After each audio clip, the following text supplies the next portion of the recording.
우리가 결혼식에 초대되어 갈 때가 있습니다. 그리고 해외에 사니까 이렇게 못 가게 되는 일이 많죠. 그래서 늘 친구들에게 미안하고 또 지인들에게 참 미안한 마음이 들 때가 있습니다. 결혼식이 결혼 당사자에게도 굉장히 경사스러운 일이지만 특히 그 당사자의 부모님에게도 굉장히 중요한 행사이고 또 경사스러운 일이겠죠.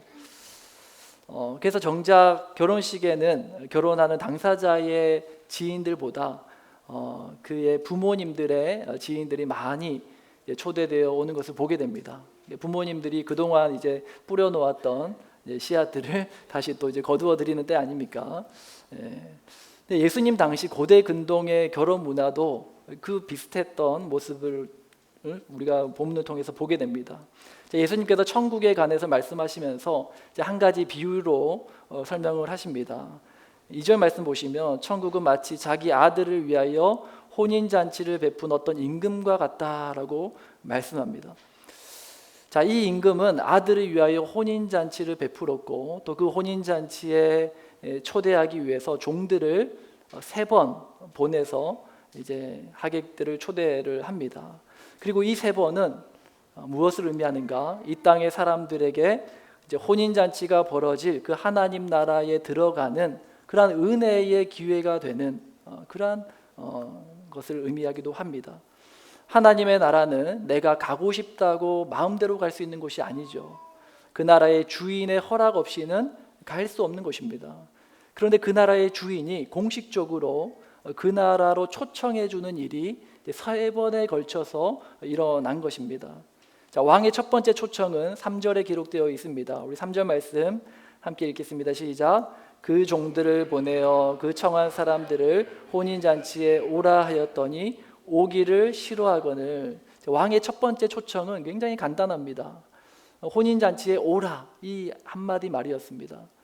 자, 여기서 강조되는 것은요, 초청받은 사람들의 반응이에요. 오기를 싫어했다라고 얘기를 합니다. 그러니까 이건 단순한 거절이 아니라 아주 강한 거절의 의사를 밝힌 거죠. 여러분 생각해 보십시오. 왕이 자기 아들의 결혼식에 나를 초대해 주었단 말입니다.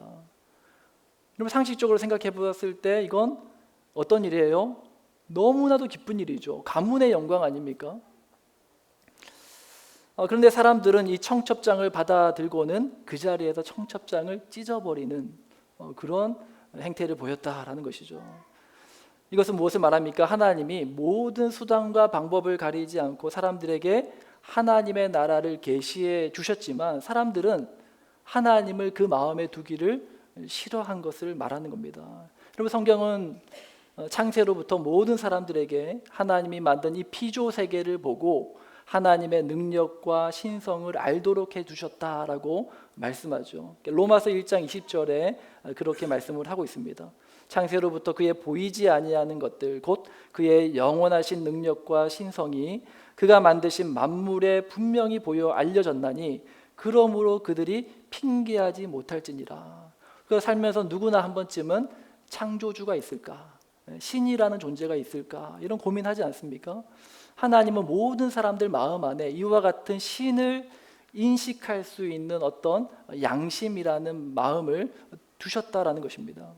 그런데 그들이 스스로 결정하기를 하나님을 자기 마음에 두기를 싫어했다라는 거예요. 로마서 1장 28절에서 이어서 이렇게 말씀하죠. 또한 그들이 마음에 하나님 두기를 싫어하며 하나님께서 그들을 그 상실한 마음대로 내버려 두사 합당하지 못한 일을 하게 하셨으니 이것이 왕의 첫 번째 초대이고 그리고 그 초대에 거절한 사람들이다라는 것이죠. 그러니까 이들은 하나님을 믿지 않는 모든 사람들을 말하는 것입니다. 자, 그리고 이어서 왕은 또다시 종들을 보내서 두 번째 초대를 합니다. 그 내용이 이제 4절 말씀인데요. 우리 4절 말씀을 함께 읽겠습니다. 시작. 다시 다른 종들을 보내매 이르되 청한 사람들에게 이르기를 내가 오찬을 준비하되 나의 소와 살진 짐승을 잡고 모든 것을 갖추었으니 혼인잔치에 오소서 하라 하였더니 자, 이번에는 첫 번째 초대와는 조금 다르게 좀 더 자세하게 이 혼인잔치에 준비되어 있는 것에 대해서 상세하게 설명을 해주면서 사람들을 초대합니다.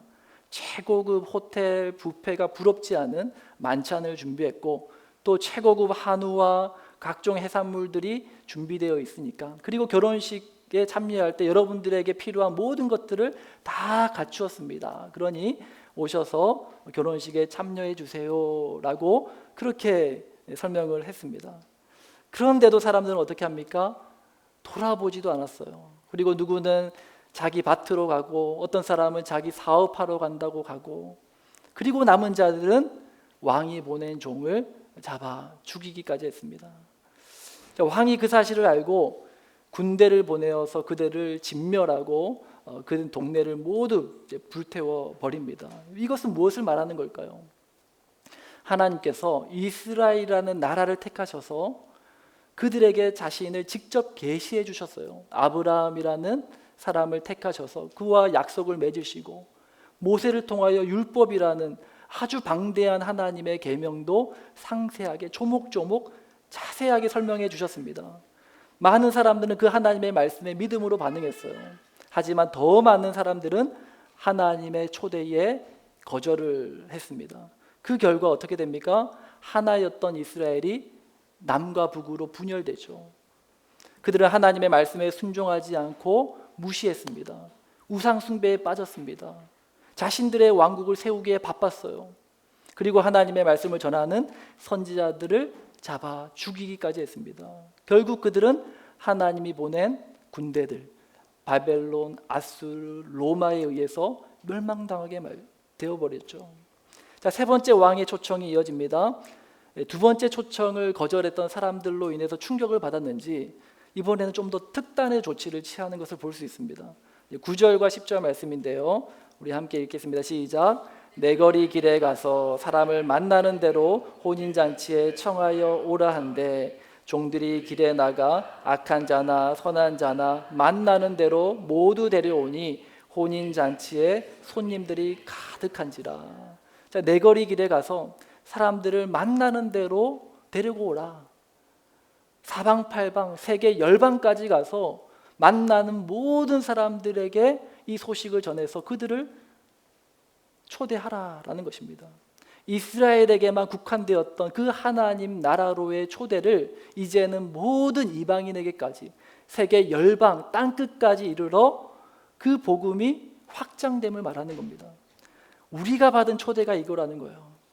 땅끝까지 가서 주의 복음 전하라 라는 그러한 하나님의 명령을 받은 선교사님들이 대한민국에 복음을 전하러 왔고, 그리고 그 복음을 전해 들었던 선조들이 믿고 그 열매로 대한민국 땅에 교회가 세워진 거죠. 남녀노소, 국적, 인종 상관없이 누구나 이 복음을 듣고 하나님 나라로 초대되었습니다. 우리 모두가 이 복음 듣고 오늘 이 자리에 설 수 있게 된 것입니다. 자, 우리가 받은 초대는 이 마지막 세 번째 왕의 초대라고 말씀드렸습니다. 하지만 이 세 번째 초대가 있기 전에 이미 왕의 첫 번째 초대가 있었고 왕의 두 번째 초대가 있었어요. 그 말인즉슨 우리가 비록 세 번째 초대를 받고 이 자리에 서게 되었지만, 우리가 받은 그 초대는 첫 번째 초대에 담긴 은혜와 두 번째 초대에 담긴 은혜까지 다 포함하는 그러한 은혜다라는 것입니다. 자, 첫 번째 왕의 초대에 담긴 은혜가 무엇인가? 모든 사람 마음 안에 하나님을 알만한 그러한 신인식, 그러한 양심을 두셨다라는 거예요. 우리가 이것을 가리켜 일반 은총이다라고 이야기를 합니다. 자연 만물을 통해서 하나님을 의식할 수 있도록 일반 계시로 우리에게 그와 같은 은총을 베풀어 주셨다라는 것이죠. 자, 두 번째 초대에는 하나님이 직접 말씀하시고 자신의 뜻을 계시하여 주시는 특별한 은총을 베풀어 주셨음을 의미하는 겁니다. 우리가 받은 은혜가 이것이라는 거예요. 또 세 번째 초대에는 복음이 이제 한 나라 한 민족에게만 머무르는 것이 아니라 모든 세계와 열방에까지 확장되어서 그 복음을 듣는 그리고 믿는 모든 자에게 베풀어 주시는 하나님의 은혜를 말씀하는 것입니다. 이 은혜는 계속적으로 확장되고 축적되어서 이 세 번째 초대를 받은 우리에게도 이미 이 첫 번째 초대에 담긴 은혜와 두 번째 초대에 담긴 은혜까지도 함께 누릴 수 있는 그러한 은혜를 우리가 받았다라는 것이죠. 자, 첫 번째 왕의 초대를 통해서 우리가 받은 은혜가 무엇인가 하면은 바로 이것입니다. 불러주신 은혜라는 겁니다. 왕의 초대입니다. 그야말로 가문의 영광이죠. 물론 이 왕을 모르거나 또 이 왕을 지지하지 않거나 싫어하는 사람들은 왕의 초대가 달갑지 않을 수 있겠죠.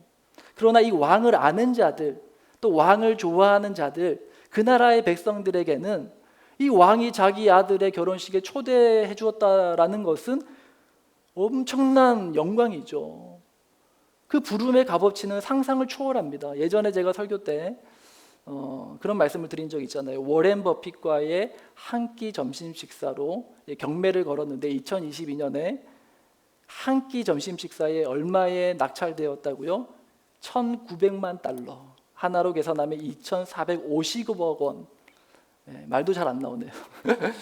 엄청난 금액의 워렌 버핏과의 한 끼 점심 식사의 값어치가 낙찰되었다라는 겁니다. 그런데 워렌 버핏과는 비교도 안 되는 천지를 지으신 우주 만물의 왕이신 그 왕의 초대를 받은 거라는 것이죠. 그 부르신 은혜의 가치는 돈으로 환산할 수 없는 가치다라는 것입니다. 그런데 문제가 무엇입니까? 우리가 그 은혜를 모른다라는 거예요. 제가 한국에 이제 가면 이제 낮에 길거리에 나가 보면 여러분들도 이제 흔히 만나게 되는 분들이 있는데 이제 거리 전도하시는 분들이죠. 이렇게 전도지를 나누어 주면서 전도도 하고 또 전도지와 함께 이렇게 조그마한 이제 물티슈도 나눠주기도 하고 아니면 이렇게 일회용 티슈도 나눠주고 다 받아보셨죠? 한 번쯤은 아마 한국에 가신 분들은 다 보셨을 겁니다. 저도 봤어요. 참 귀하다. 이렇게 거리에서 전도하시는 분들 막 이렇게 막 노래하면서 하는 것보다 그거는 조금 민폐가 될 수 있지만 그렇게 이제 전도지 나눠드리고 또 일회용 티슈도 나눠드리면 좋잖아요. 근데 조금 가다 보면은 막 사람들이 보고 버린 전도지가 막 이렇게 버려진 것을 보게 되고 쓰레기에 막 처박혀 있는 걸 보게 돼요. 땅에 버려지고 짓밟힌 그 전도지를 보면서 제 마음 가운데 그런 생각이 드는 거예요. 어쩌면 이것이 오늘날 기독교의 현실이 아닐까.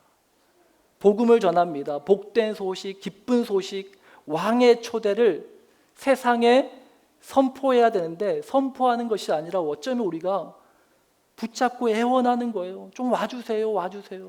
교회 한번 와주세요. 교인 한 번 왔다가 막 떠나가면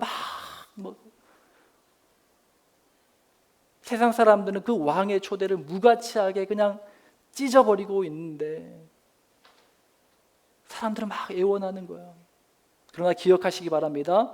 하나님이 누군가를 보내어 나를 이 자리로 불러주신 것은 가문의 영광이며 내 인생 전체를 통해 얻을 수 있는 그 어떤 행운보다 더 큰 행운이며 자격 없는 나 같은 자를 불러주신 하나님의 크나큰 은혜임을 믿으시는 저와 여러분 되시길 바랍니다. 두 번째 왕의 초대에 담긴 은혜가 무엇인가 하면은 바로 택하여 주신 은혜입니다. 뭐라고요? 택하여 주신 은혜입니다. 하나님께서 모든 민족과 나라 가운데 이스라엘이라는 나라를 선택하신 거예요. 그와 같이 오늘 우리 한 사람 한 사람을 택하셔서 하나님의 자녀 삼아 주셨다라는 것입니다. 오늘 본문 14절 말씀 보시면 청함을 받은 자는 많되 택함을 입은 자는 적으니라 라고 말씀합니다. 청함을 받았다라는 것은 하나님이 보낸 종들을 통해서 복음을 들었다라는 것을 말하죠. 택함을 입었다라는 것은 그 복음을 들을 때 우리 마음 가운데 하나님 두기를 싫어하는 마음이 아니라 하나님을 믿음으로 받아들인다라는 뜻을 말하는 거죠. 자, 그러면 누가 택함을 받은 자입니까? 성경은 우리에게 누가 택함을 받은 자인지, 하나님이 택하셨다라는 것의 의미가 무엇인지를 이렇게 설명합니다. 에베소서 1장 말씀인데요. 제가 읽겠습니다. 곧 창세 전에 그리스도 안에서 우리를 택하사 우리로 사랑 안에서 그 앞에 거룩하고 흠이 없게 하시려고 그 기쁘신 뜻대로 우리를 예정하사 예수 그리스도로 말미암아 자기의 아들들이 되게 하셨으니, 하나님께서 창세 전부터 우리를 택하시고 예정하셨고 하나님의 자녀 삼아 주셨다라는 거예요. 그리고 그 택하신 사람들이 받은 은혜에 대해서 이어서 이렇게 말씀합니다. 8절 말씀인데 우리 8절 말씀 함께 읽습니다. 시작. 너희는 그 은혜에 의하여 믿음으로 말미암아 구원을 받았으니 이것은 너희에게서 난 것이 아니요 하나님의 선물이라. 아멘. 하나님의 택함을 입은 사람들은 이 왕의 초대장을 받아들고 믿음으로 반응한 자들이다라는 것이죠. 이 왕의 초대가 가짜가 아니라 진짜라고 믿는 것입니다. 정확히 말하면 믿어지는 거죠. 이 믿어지는 것이 하나님의 선물이라고 말씀하는 거예요. 내가 믿는 것이지만 그 믿음이 나로부터 나온 것이 아니라 하나님이 주신 은혜의 결과라는 것입니다. 그런데 이스라엘이 망각했고 또 우리가 망각하기 쉬운 사실이 무엇인가 하면은 바로 이 믿음이 나로부터 온 것이라는 그런 어처구니 없는 생각을 하는 것이다라는 거죠. 내가 잘해서 믿은 것이다라고 생각할 수 있다라는 겁니다. 이스라엘이 빠졌던 오류와 착각이 바로 이겁니다. 이 선민의식, 택하신 하나님은 사라지고 택함 받은 자기 자신만 남은 거예요. 믿음을 주신 하나님의 전적인 은혜는 망각하고 믿고 있는 나 자신만 남은 겁니다. 그러니까 자기 밭에 가야 한다, 내 사업해야 된다. 원래 하나님께서 은혜로 나에게 다 주신 건데 그게 마치 원래 내 것인 마냥 그렇게 행동하고 있는 거예요. 원래 주인, 진짜 주인은 까마득하게 잊어버린 겁니다. 진짜 주인이 나타나자 어떻게 합니까? 다시 돌려달라고 할까 봐 그 주인을 잡아 죽이는 거예요. 이것이 우리 이야기일 수 있다는 겁니다. 하나님이 나와 잠깐 얘기 좀 하자 하는데 우리가 뭐라고 하는지 아십니까? 주님, 저 지금 기도하는 거 안 보이세요? 조금만 기다리세요. 내가 너에게 특별히 좀 맡길 일이 있다 이렇게 얘기하시는데 주님, 지금 저 교회 사역하느라 바빠요. 조금만 좀 기다리세요. 하나님이 나와 1대1로 좀 만나고 싶다라고 말씀하시는데 우리는 뭐라고 합니까? 주님, 나 지금 예배 중인 거 안 보이세요? 조금만 기다리세요. 이게 우리의 모습일 수 있다는 겁니다. 하나님이 나를 선택하심으로 믿음을 선물로 주셨어요. 전적인 하나님의 은혜입니다. 결코 나의 의가 될 수 없습니다. 애초에 나로부터 나온 것이 아니기 때문이다라는 거죠. 그러니까 믿음을 내세워 자만하지 마시고 또 다른 사람의 믿음에 대하여 평가하거나 판단하지 마시기 바랍니다. 믿음의 주인 되시고 또 나를 온전케 하시는 이는 내가 아니라 오직 예수님이심을 믿으시는 저와 여러분 되시길 주님의 이름으로 축복합니다. 자, 마지막 세 번째 왕의 초대를 통해서 발견하는 우리가 받은 은혜가 무엇인가 하면은 바로 예복을 주신 은혜입니다. 무슨 은혜라고요? 예복을 주신 은혜입니다. 네, 주보에 다 나와 있습니다. 네, 마태복음 22장 11절 12절 말씀 우리 함께 읽습니다. 시작. 임금이 손님들을 보러 들어올세 거기서 예복을 입지 않은 한 사람을 보고 이르되 친구여 어찌하여 예복을 입지 않고 여기 들어왔느냐 하니 그가 아무도 못하거늘. 자, 이 당시에 높은 사람이 손님을 초대할 때는 그 사람이 입을 옷도 함께 보냈어요. 특별히 왕은 왕 앞에 나오게 될 누군가를 부를 때는 함부로 나올 수 없잖아요. 그리고 그 몸 안에 뭘 숨기고 올 수도 있잖아요. 그러니까 그 전에 왕 앞에 나아갈 때 입을 옷까지 다 준비하고 그렇게 왕 앞에 나와야 됐습니다. 결혼식에 초대할 때 자기 아들의 결혼식을 초대할 때는 뭐 말할 것도 없겠죠. 그 초대된 사람에게 초대장뿐만 아니라 그가 초대되어 때 입을 옷까지도 예복까지도 함께 보내어 주는 거예요. 그런데 어떤 사람이 그 받은 옷을 입지 않고 그냥 그 결혼식에 온 거죠. 그리고 그것을 왕이 본 겁니다. 우리가 하나님의 부르심에 믿음으로 반응하며 나아갈 때 하나님께서 우리에게 주시는 예복이 있어요. 그 예복이 무엇인지 아십니까? 이 당시 시대적 상황에는 옷은 그 사람의 신분을 나타냈습니다. 여러분 소설 왕자와 거지 다 아시죠? 왕자와 거지가 생김새도 비슷하고 키도 비슷하니까 자신들이 재미로 옷을 바꿔 입자. 그러니까 사람들이 그 왕자의 옷을 입은 사람을 왕자로 생각하는 거예요. 왜냐하면 그 시대에는 그 사람이 입은 옷이 그 사람의 신분을 나타냈기 때문에.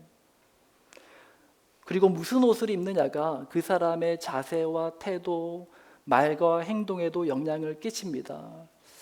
예전에 저희 집에 전기 수리할 일이 있어서 우리 준현 형제가 저희 집에 방문한 적이 있어요. 우리 전기 전문가거든요. 와가지고 이렇게 전기를 이렇게 수리하는데 저는 평소에 늘 교회에서만 우리 준현 형제를 보다가 이제 일하는 준현 형제의 모습을 처음 본 거예요. 근데 그 모습이 너무 멋진 거예요. 그 입고 있는 머리끝부터 발끝까지 그 옷이 너무 멋져 보였습니다. 남자의 눈에는 굉장히 로망과 같은 여러분 한번 궁금하시면 한번 불러보시기 바랍니다. 어떤 포스가 느껴졌어요. 와, 전문가의 포스. 그런 게 느껴지면서 와, 멋지다. 나중에 이제 준효의 형제도 그런 말을 하더라고요. 자기가 그 옷을 입고 있으면 천하무적이 된 것 같다고 합니다. 뭐든지 다 할 수 있을 것만 같다라고 그런 얘기를 하더라고요. 그러니까 그 작업복이 우리 준효 형제 자신에게는 내가 전기 전문가라는 그런 어떤 정체성을 인지하게 하는 장치와도 같은 거죠. 마찬가지로 하나님은 그와 같은 옷을 믿는 우리에게 모두에게 주셨다라는 겁니다. 그것이 무엇인지 요한복음 1장 12절을 통해서 확인할 수 있습니다. 우리 12절 말씀 우리 함께 읽습니다. 시작. 영접하는 자 곧 그 이름을 믿는 자들에게는 하나님의 자녀가 되는 권세를 주셨으니 우리가 받은 예복이 무엇입니까? 바로 하나님의 자녀라는 신분이다라는 거예요. 하나님의 자녀라는 그 정체성이 우리가 하나님으로부터 받은 예복이다라는 것이죠. 그런데 이 옷을 입지 않고 저기 옷장 구석에 처박아 두었다가 매일 주일 아침마다 꺼내가지고 탈탈 털고 입고 교회 나오는 거죠. 그리고 다시 집에 가면 다시 벗어서 또 옷장 저기 한 구석에 두었다가 많은 신자들이 그렇게 지낸다라는 겁니다. 교회에 올 때만 꺼내 입는 옷, 하나님의 자녀라는 신분. 그러나 평상시 학교에서나 직장에서나 생활할 때는 집에 고이 모셔두는 것. 닐 앤더슨이라는 사람이 쓴 내가 누구인지 이제 알았습니다라는 아주 유명한 책이 있습니다. 그 책에서 소개하는 민기라는 한 친구의 이야기를 들려드리고 싶습니다. 이 민기라는 친구는 굉장히 평범한 남자 대학생이었어요. 민기는 이제 자신은 어떻게 생각했는가 하면 자기는 몸매 좋은 여자를 좋아하고 그렇게 먹기를 좋아하는 그런 평범한 남학생이라고 스스로를 생각했습니다. 그렇게 스스로를 평가하는 민기가 평소에 어떻게 지냈을까요? 먹는 거 좋아하고 또 좋아하는 여자 뒷공무니를 막 쫓아다니면서 그런데 이제 시간을 막 쓰고 지냈어요. 몸에 좋은 음식 같은 건 생각하지 않았어요. 그냥 눈에 보이는 거는 다 먹어치우고 또 이 민기가 좋아하는 여학생이 한 명 있었거든요. 자기가 다니는 그 대학교 캠퍼스에 응원단장이었던 수지라는 이 여학생을 짝사랑하고 있었어요. 그런데 어느 날 이 민기가 캠퍼스에서 이 이쁜 수지 뒷공무니를 막 쫓아다니면서 가고 있는데 그때 그 학교의 육상부 코치가 민기를 본 거예요. 그리고 민기를 붙잡고 이렇게 얘기했습니다. 이봐 학생, 자네 참 잘 달리겠는데 자네 우리 육상팀에 한번 들어오지 않겠나? 라고 제안을 한 거예요. 근데 민기는 뭐라고 얘기했을까요? 저 아주 바빠요 지금 하면서 저 멀리 가고 있는 수지를 바라보면서 그렇게 얘기를 했습니다. 이 코치는 나중에 이제 경주에 한번 나가보는 것으로 그렇게 이제 민기를 설득을 했습니다. 자, 그래서 민기는 이제 육상팀에 이제 합류하게 되고 그렇게 이제 경기를 참여하게 되는데 자신이 너무 잘 달릴 수 있다라는 것을 알았어요. 그래서 민기는 그때부터 자신의 어떤 식생활 그리고 수면 습관을 바꾸었고 또 달리기 실력은 날로 날로 더 향상되었습니다. 실제로 몇몇 경기에 나가서 우승하기도 하고 그리고 이제 캠퍼스 곳곳에 이제 민기의 포스터까지 이렇게 붙여지기까지 했습니다. 마침내 민기는 큰 경기에 출전하게 되었어요. 그리고 그 시합에 있는 그 당일날 아침에 일찍이 경기장에 나가서 미리 준비 운동도 하고 이것저것 준비하느라 바빴습니다. 그런데 이 경기장 안에 이제 경기 시작하기에 이제 몇 분 전에 누가 나타났어요. 누가 나타났는지 아십니까? 예, 수지가 나타났습니다. 수지가 나타나서 그 오른손에는 맛있는 케이크를 들고 그리고 더 이뻐지고 더 세련된 옷을 입고 민기 앞에 나타난 거예요. 그러면서 민기를 보고 말합니다. 민기야, 네가 보고 싶었어. 너랑 먹고 싶어서 이 케이크도 사왔어. 나랑 이 케이크 먹으면서 데이트하자. 민기는 수지에게 뭐라고 대답했을까요? 몇 분 뒤면 이제 경기에 나가야 된단 말이에요. 어떻게 했을까요? 좋다고 따라갔을까요? 아니겠죠. 안 돼. 단호하게 거절했습니다.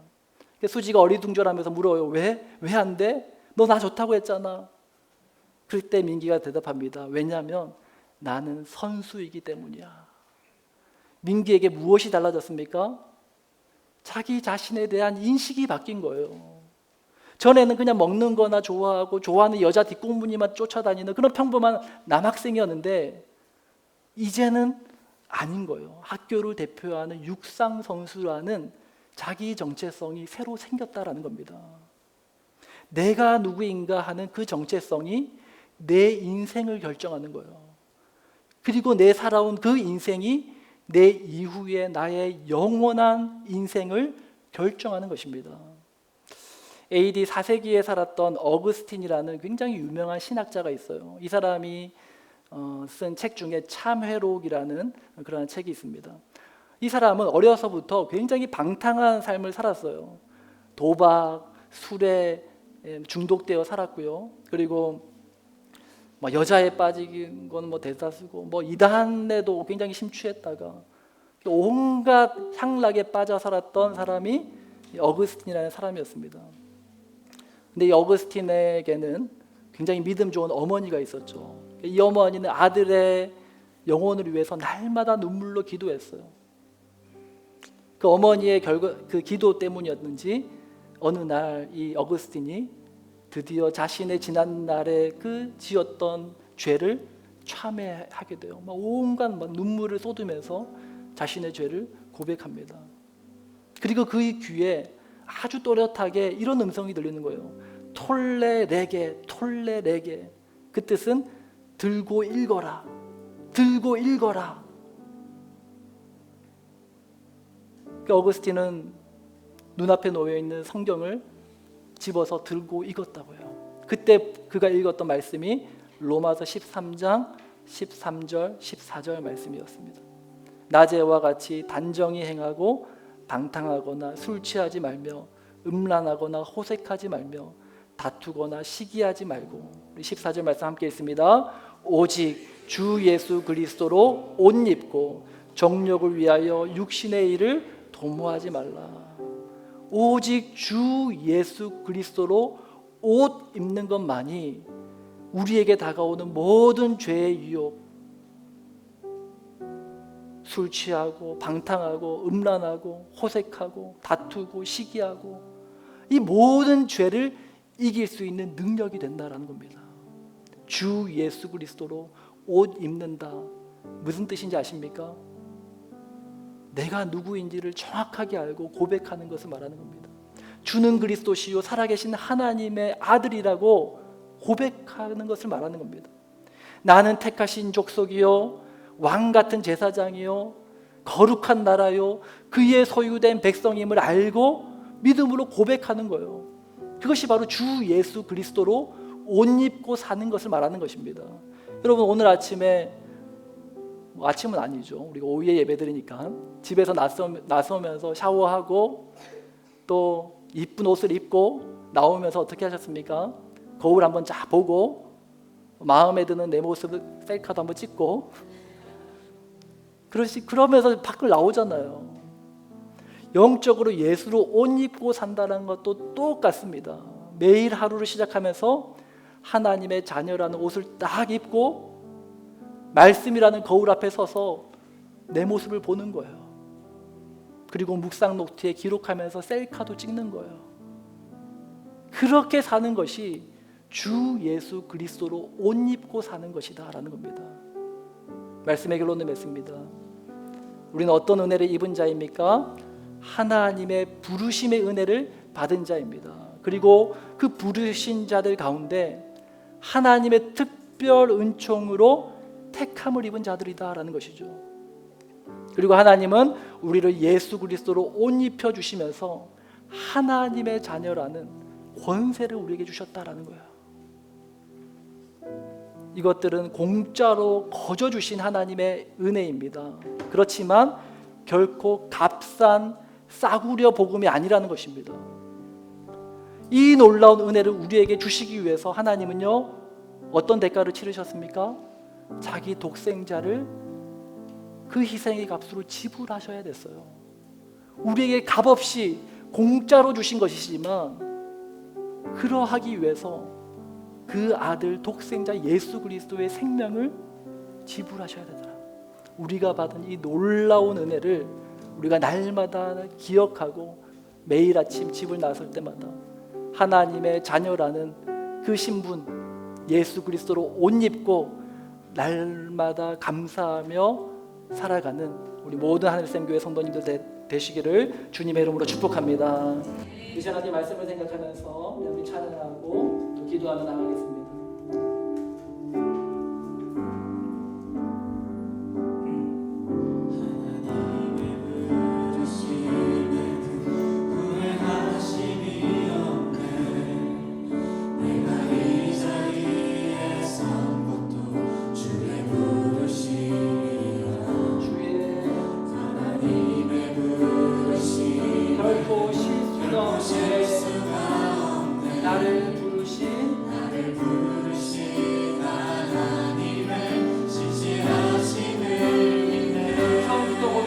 하나님의 부르심에는 후회하심이 없네. 내가 이 자리에 선 것도 주의 부르심이다. 하나님의 부르심은 결코 실수가 없네. 나를 부르신 진실하신 날 부르신 내 생각보다 날 향한 계획 나의 지혜로 가장 좋은 길로 가장 완전한 길로 또 날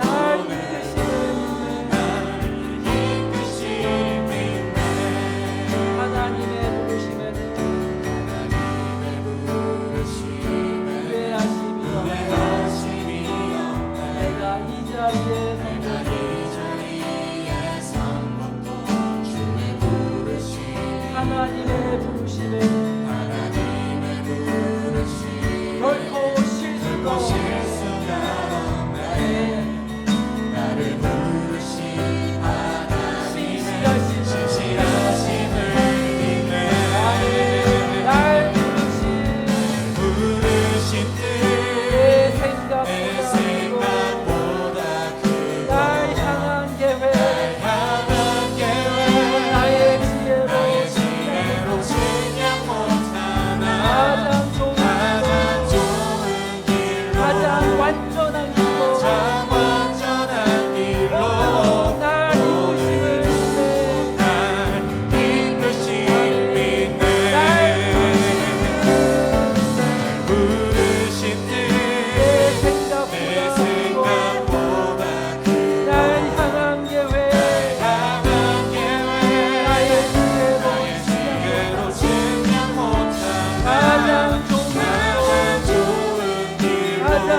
감사합시다. 그리고 나의 일상의 삶 속에서 날 불러서 맡겨주신 그 하나님의 나라를 내가 포기하지 않고 내가 힘써 세워가겠습니다. 하나님의 자녀됨의 권세, 그 능력으로 내가 이 세상을 힘있게 살겠습니다. 하나님 나와 함께하여 주옵소서. 은혜 내려 주옵소서. 우리 함께 합식으로 주님의 기도를 나가겠습니다.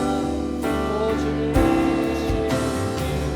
날 부르신 하나님의 은혜와 사랑에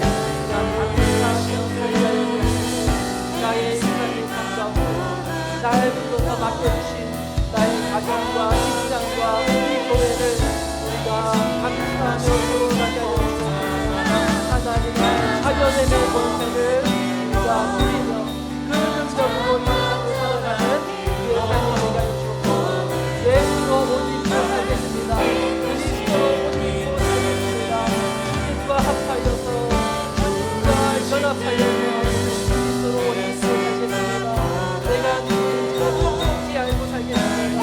나는 하나님의 자녀입니다. 나는 하나님의 거룩한 백성입니다. 하나님과 함께